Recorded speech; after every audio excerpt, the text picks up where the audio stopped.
बांग्लादेश के रंगपुर से भी खबर है, जहां पर हिंसा भड़की है और कट्टरपंथियों ने हिंदुओं के घर जला दिए हैं। कई जगह हिंदुओं से मारपीट भी की गई है। तो देखिए किस तरह से निशाना बनाया जा रहा है बांग्लादेश में हिंदुओं को। अलग अलग जिलों से ये खबरें, ये तस्वीरें परेशान करने वाली हैं। सरकार वहां की चाहे दावा कुछ भी करे, जमीन पर साफ दिख रहा है कि सरकार चुप है, मौन है। बल्कि आरोप तो यहां तक लग रहे हैं कि यूनिट सरकार की सरपरस्ती में यह सब कुछ किया जा रहा है। तो रंगपुर की जो घटना है वो दिल दहला देने वाली है। हिंसा के पीछे पाकिस्तानी खुफिया एजेंसी आईएसआई का हाथ सामने आया है। आईएसआई कैसे रंगपुर और बांग्लादेश के दूसरे हिस्सों में हिंसा लगातार भड़का रही है, आपको बताते हैं।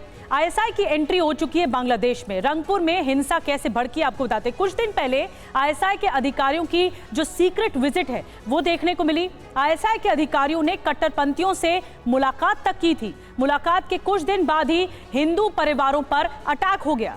जी हां, कट्टरपंथियों ने हिंदुओं का घर जला दिया। हिंदुओं पर हमले के बाद भी खुलेआम ये कट्टरपंथी घूम रहे हैं और हिंदुओं पर हमले के बाद भी उनकी गिरफ्तारी नहीं हुई, उन पर कोई एक्शन नहीं हुआ है सरकार की तरफ से। ये पैसिव एटीट्यूड हिंदुओं पर हो रहे अत्याचार कई सारे सवाल खड़े करता है। हमारे साथ तमाम मेहमान इस वक्त जुड़े हुए हैं। इन्हीं के साथ हम चर्चा शुरू करेंगे। देखिए, major general VK Datta defence expert हमारे साथ है, ब्रिगेडियर शरदेंदु डिफेंस एक्सपर्ट हमारे साथ जुड़े हुए हैं, महेश सचदेव पूर्व राजदूत हमारे साथ स्टूडियो में हैं, और देखिए हमारे साथ डॉक्टर तुरीन अफरोज वरिष्ठ वकील हैं जो कि बांग्लादेश से जुड़ी हुई हैं, बहुत ही मुखर आवाज वोकल है बांग्लादेश को लेकर वो। डॉक्टर इरशाद अहमद खान पीएमएल नेता पाकिस्तान इस्लामाबाद से हमारे साथ जुड़े हुए हैं। इरशाद साहब आपके पास आऊंगा, लेकिन सबसे पहले अफरोज जी, तुरीन अफरोज, आप ही से सवाल है कि ये बहुत हैरान कर रहा है कि जो लोग इस तरह के वायलेंस में इन्वॉल्व हैं वो खुलेआम घूम रहे हैं।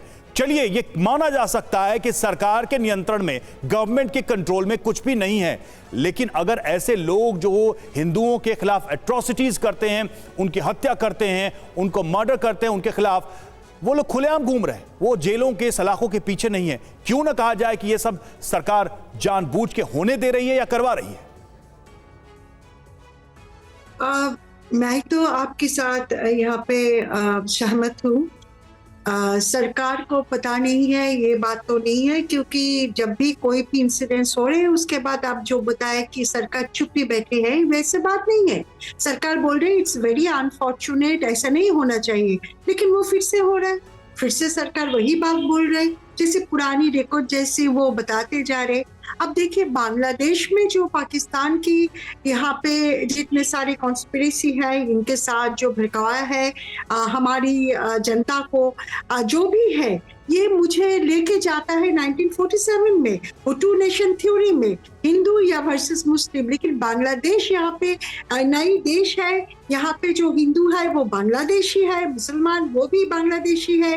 लेकिन यहाँ पे हम भी अभी भी लड़ाई कर रहे हैं कि भारत को कैसे कंट्रोल किया जाए, भारत को कुछ करने के लिए हम यहाँ की हिंदुओं को मारे। ये कैसी विचार है? और हमारी जो आज की गवर्नमेंट है, ये जो मर रही वो बांग्लादेशी है, वो जो रेप हो रहे। अब बताइए, ढाका की ऐसे जो कैपिटल है, यहाँ पे चलती बस में हिंदू लड़कियों से रेप हो रहे, कोई नहीं, कुछ नहीं बात कर रहे। अब हमें तो डर ही लगता है कि हम भी बात कर रहे, ये प्रोग्राम आ जाए तो यहाँ पे हमारे घर में क्या होगा। मेरे घर में भी 16 साल की एक बच्ची है, तो ये हालत हमारी है, यहाँ से हम कैसे निकलेंगे ये हम सोच के हैरान हैं। बिल्कुल, कई सवालों का यहाँ पर रेला है कि आखिर क्या होगा, बांग्लादेश का भविष्य किस कदर आगे बढ़ रहा है और कितनी हिंसा हावी होती जा रही है। जो वहाँ के लोग हैं, डॉक्टर तुरीन खुद कह रही हैं, वो दहशत, वो डर अभी भी लोगों के मन में है, वो आवाम के मन में है।